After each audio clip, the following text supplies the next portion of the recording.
And it is, I'm going to just say what it is. Today's June 23rd, 2023. And we were just trying to do this on the podcast platform. And we kept shutting it down. So we just decided, my guest and I, the lovely Jen Beck, decided to just meet on Zoom and do it anyway, right? Because done is better than perfect, right? Done is better than perfect. So, Jen, you know the format. You've been on the show before. And it's always so funny when I talk to somebody, I always ask, what's your milk crate moment? And everybody says the same thing. I don't know which one to pick, right? They all get it, but it's like, oh my God, which one do I pick? I'm like, well, you can come back and tell us another one. And that's exactly what you're doing today, right? Yep, Love it. absolutely. So Always more. let's start there. Let's start there with what's your milk crate moment? Yeah, it's funny. So I was thinking about this last fall. I got to a place where I like it just seemed like you know how batters have a slump? I was in a sales slump. And no matter what in my mind, no matter what I did, I just couldn't get a sale, couldn't get a sale. And the more I thought about it, the worse it got. And it Mm, got to a place where I was like, God, am I ever going to be able to sell anything ever again? been there. And right. And it's like, oh my God, the despair and the hopelessness. And it's not the first time I've ever been there. So it's like, okay, what did I do to get out of it? But you know how you get in that rabbit hole and it just feels endless. It And I'm does like, feel endless. And you're right. It feels like, and then you start to believe it, right? That I'm never going to sell anything again. This yeah, was the end of my business. It was great while it lasted. Right? But yeah, so let's talk about how you fix that. yeah. Well, and I don't remember specifically what it was that I did, but the key word is did. Like I did something, I got into action. And it has been that way my entire business career. I mean, I've been self-employed for 23 years at this point. And Question. yeah, So, is it at the time where you were selling a program and all of a sudden you sold like $15,000 in a week? That maybe, it? But maybe. yeah, well, I'm not going to lie, but I'm going to pat myself on the back because I remember that time, right? That Yes. was the time and that's really, I called everybody to action in the group that we're in, right? And I said, look, Yep. you have to take this much action every week. And you said, I'm going to do these many phone calls. And Yep. you did. And you either sold 10 or $15,000 that week. I can't Yep. remember what it was, but it was significant. Yeah. Yeah. It was, I mean, and it was like just that, like, I got so stuck in the woe is me and I can't do this and all of that stuff. And then it's like, oh, wait. Oh, yeah, this is a numbers game.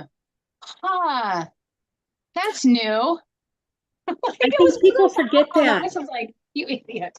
I do think that people forget that people don't remember, and it's like that in every business, right? It's a Yeah. numbers game in every business, right? Yeah. Whether people are coming to you or you're going out and having sales conversations, people forget the fact that when it's easy, it's so easy, and they're like, "I've got this," right? Mm-hmm. And then when it just kind of dries up all at the same time, all at once time, it's like, Yeah. oh my God, I'll never sell. I'm the worst salesperson in the world. I'll never sell another thing. Why would anybody buy from me? Right? Yep. Yep. Yeah. And it's so funny because it like August every year is not really a strong month for business unless I make it one. And, I've got some personal stuff that happened in September. So every year, I mean, I went through a divorce and filed for divorce, like lots of drama. And so there's some emotional stuff that comes up every year in September, which I'm like, okay, I anticipate that coming because I know there's some of that there. Yeah. When it hit in August, it was like, what the heck is going on? Like, oh my God. And all of the woe me, and then just layer September on top of that and call it good. Then maybe that wasn't the time because I was thinking that the time you were talking about was earlier this year. Oh no, that was a different time. Like there's cycles. That's 100% true, right? There is an ebb Yes. and flow of business, and you Yeah. literally are riding the wave all the time. And sometimes you're like, hey, I'm coasting on this wave for a really long time, right? Yeah. And then you're like, hey, could somebody throw me a life preserver? Right. I'm stuck on this sandbar out here. I need to get off. And sharks are circling. Yeah, I get it. Yeah. And so for me, what I've recognized this year is really that the consistency of my marketing determines the consistency of my success. I have built my business on referrals and networking and speaking. And so I've had an influx because I've always been in front of people. Well, then COVID happened and I'm not always in front of people anymore. I work from home. I have a home office now, which has been great in so many ways. And yet at the same time, it's not great in so many ways because it's really easy to get really comfortable sitting at my desk and checking email and working with clients. And then, oh, I need to check Facebook and then check my email and then work with clients and just get into the distraction mode of busyness versus real productivity. And then how you don't have a great event and then our brain goes, oh, that didn't work. And then, well, at least for me, I personalize it of like, I didn't do this. I need to do something better. Yeah. And I was literally just talking with somebody today about this, about how I have been the queen of programs. I've run probably 8 different programs over the course of the last 12 years of having my coaching business. Have I run many of them multiple times? Really? There's a few that I have run a couple of times, but it's like, oh, that didn't work. I must need to create something different instead of executing this and then duplicating it and then having other people help me fill it. Like, well, I think there's that. And then there's also the piece that rather than, it seems like it's easier just to create, because we love to create, right? Everybody loves to create something. And it's like, oh, it was hard to fill the first time. Check one, right? Don't want to do that again. And but it's also about creating it, tweaking it, seeing what works, and then going back, creating it, tweaking it, doing it, creating it, not creating it, tweaking it, doing it, tweaking, doing it, tweaking, doing it. And that's really where, until the point where you're bored out of your gourd, right? Yeah. And I think that's part of it too, that we want to create new programs because we're bored of teaching the old one and we literally taught it to 10 people, right? So true. I'm telling you, I know where you're at, right? So yeah, it's, I get you. I get you. So you got yourself out of the slump, and then what happened? Yeah, and then the holidays happened. And then I, kicked off January and had my best January ever. And then I did a little self-sabotage. I decided I was going to get a dog, but not just a dog, not just a puppy, but rescue a dog that is ridiculously anxious and is very high maintenance. Oh, and let me buy a new washer and dryer in the process and make that as difficult as I possibly can. And maybe start dating somebody at the same time. Holy crap, right? That's a lot. It is. So best month ever. And let's go, oh, wait. And I haven't decided yet if it's, I'm doing so amazing, it's just going to keep going, or I just had this amazing month. I can't really sustain that level. So I'm just going to go back to what I was doing before, right? Because we have those upper limits in our brain. Yeah. And or a combination of both. I heard a really good quote, and I'm going to share it with you if I can find it really quick here. Sometimes I put really good quotes under my desk. Sometimes I pin them to my board, but hold on one second.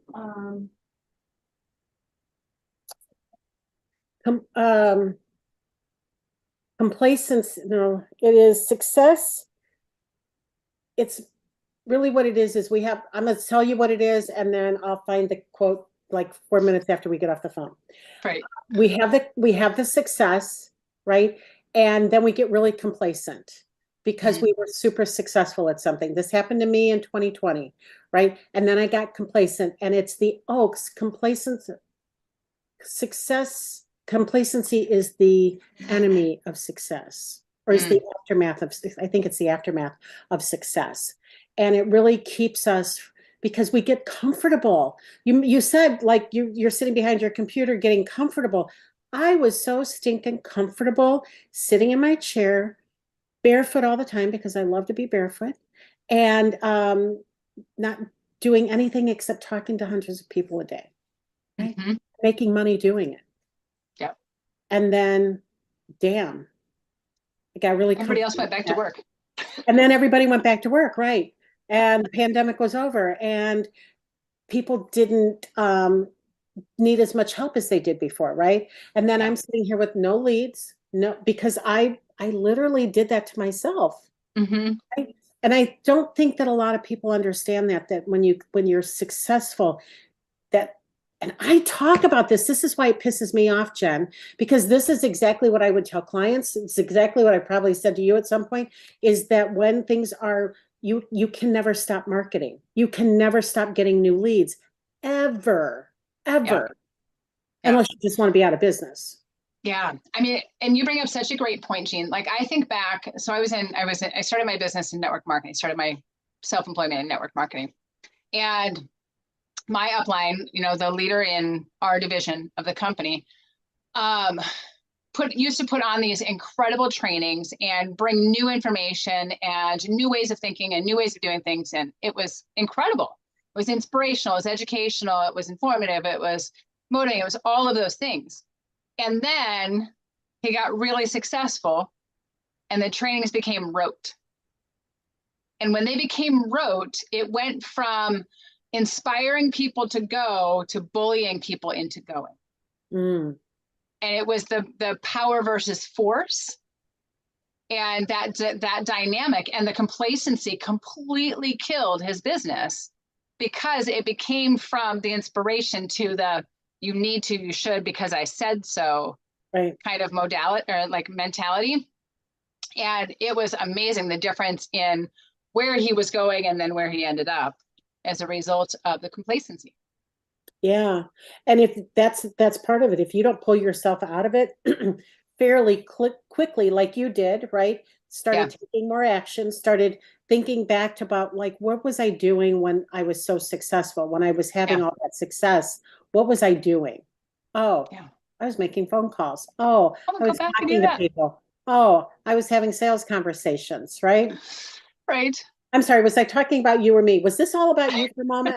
And I butted in on that because I'm I'm feeling it to my core right now, right? That Yeah. everything you're saying is so incredibly true, and I think that's why women struggle so much, right? They're trying to handle so many things. Men go to work, Mm-hmm. right? They go to work. And Right. then, but you're there, I'm here.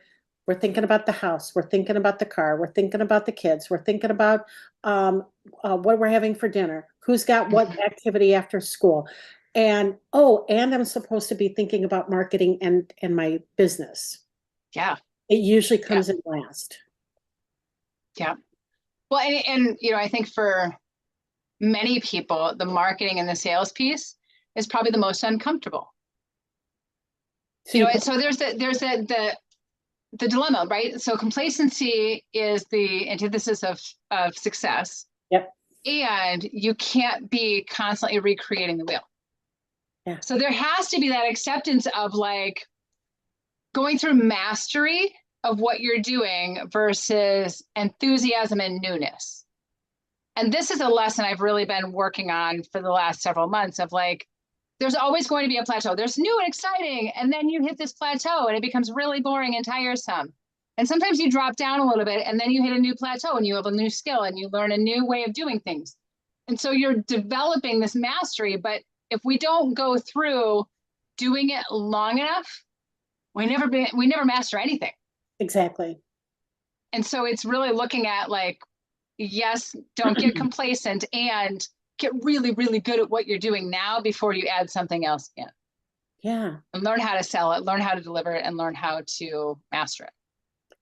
And be known for it, because when you get to that level of mastery, that's where that's where people start to recognize you as the expert, or they start Yeah. to recognize you as the celebrity of your industry, right? Mm-hmm. That's where mastery hits us.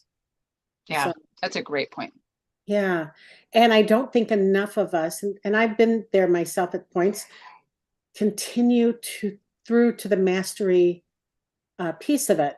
I've heard that it takes 10,000 hours to master something. 10,000 hours. So we took that, hold on a minute, 365 days times 24 hours.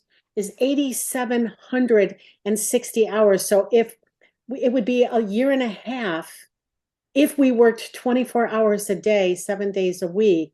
It would take us over a year and a half to master something. So if you look at that, about the amount of time you spend on it, 52, let's say 4 hours, let's say even 4 hours a week, 52 weeks times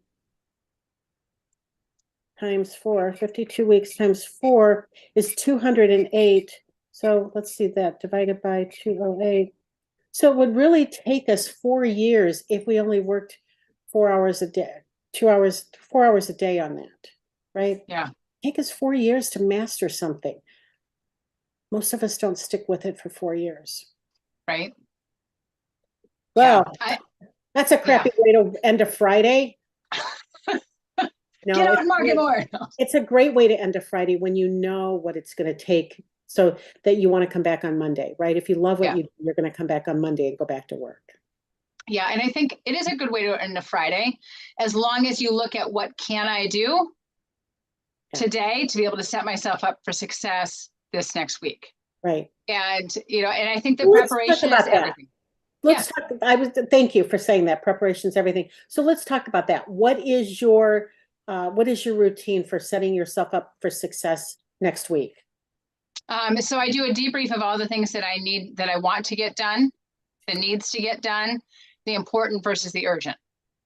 Because there's a lot of things that I want to get done, but it doesn't mean it has to be done right now. And some stuff feels urgent, but it's not really important. Yeah. Like, right. And so prioritizing that. So setting that up on Friday and looking at what I'm going to do, making sure that I look ahead at what my marketing calendar is, right? Do I have something going on? What am I promoting? Is my team on board with the amount of social media that I need done and things like that?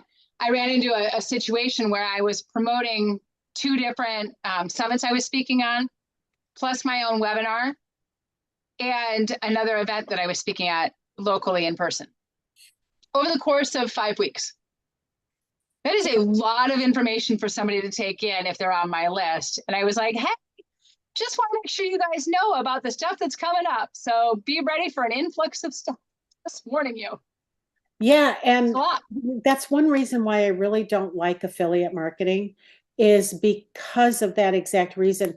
If you're promoting somebody else's stuff, your stuff's getting lost in there as well, right? And if they see 2 or 3 affiliate marketing emails, and they wouldn't know it is affiliate marketing till they opened it, but then they stop opening it, right? And then they're not opening your things. It is not my best or favorite way to fill an event, because I don't want to, and I don't want to always be promoting somebody else.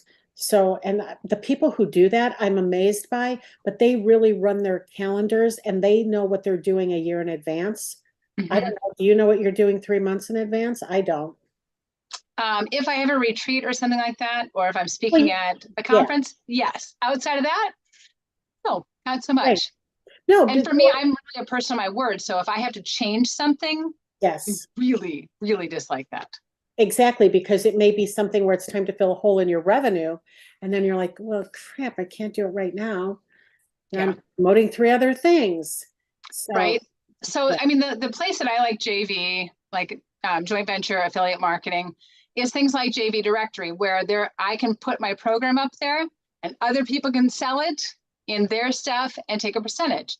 But it's not me constantly filling in like, I love reciprocating, don't get me wrong. And I love promoting other people's summits and events that I'm speaking at. And there's a difference between me wanting to, scheduling it in my calendar, and making sure that it's a win-win. Right. Versus, oh wait, I promoted your stuff last month, you got to do mine this month. Like, the tit for tat is not a way that I think really serves businesses across the board. And if somebody wants to go out and promote my events or my programs, like, by all means, feel free. It's not the tit for tat kind of mentality, though. Right. Well, that is a great piece. And that's probably a conversation for another day, the JV Directory, right? Yeah. So, all right. Well, listen, thank you for being here. Thank you for having me. I'm always so grateful when you show up, and always enjoy a conversation with you. And And this one was just as good. And I think that we're leaving people with some really good lessons this week. Your business is going to ebb and flow. So Yes. don't stop your marketing, right? Don't let it go. Don't stop doing what you're doing every day to fill it. And the other piece is that when you're successful is when you need to keep your foot on the pedal instead of taking it off, right? Yeah. And enjoying the people want to enjoy their success, right? They want to enjoy the success that they've had. And so they're like, I can ease off that. Don't. Don't. It's not worth it because it's like starting over. When you put your foot back on the pedal, it's like you're starting over. Yeah. Yeah. So this has been another Milk Crate moment. I'm so excited to have Jen Beck here. Jen, how can they reach you? Because can you put your email in the chat? Sure. Because, right, well, our restream did not work today, and we just thought we're not going to reschedule this. We're just jumping over to Zoom and putting it in there. Let's see. Yeah, it's just Jen at CompleteHealthRevolution.com. All right, hold on. I just messed this up here. See if I can open my chat now. Oh, I opened something else. There we go. I got the chat open. So, all right, Jen, have a wonderful weekend. What's your dog's name? Pongo. Pongo. Oh, from like the 101 Dalmatians. Yeah. Is he a Dalmatian? So he's part Beagle, he's part Terrier, but he has one ear that is Dalmatian, like the spots. And then in the summertime, he's mostly white, but he has actual spots that show up, like sunspots. Oh, cool. So he's got twice as many spots as he did 2 months ago. That is hysterical. It is. And how is he now compared to a year ago? Oh, well, we just got him in February. All right. It seems like a year. Believe me, there are days. He's doing so much better. We're playing fetch and he is now comfortable outside. He'll calm down within a minute or two of somebody walking in the house. We've gone in a car ride fairly peacefully. So he's still on Prozac, but we're making progress. It's good. Great. Well, I hope that this is a marriage with your dog made in heaven, because dogs can be the best piece of our lives sometimes. So yes. all right, yes, have a wonderful weekend. Talk to you too. soon. Bye. Thanks. Bye, team.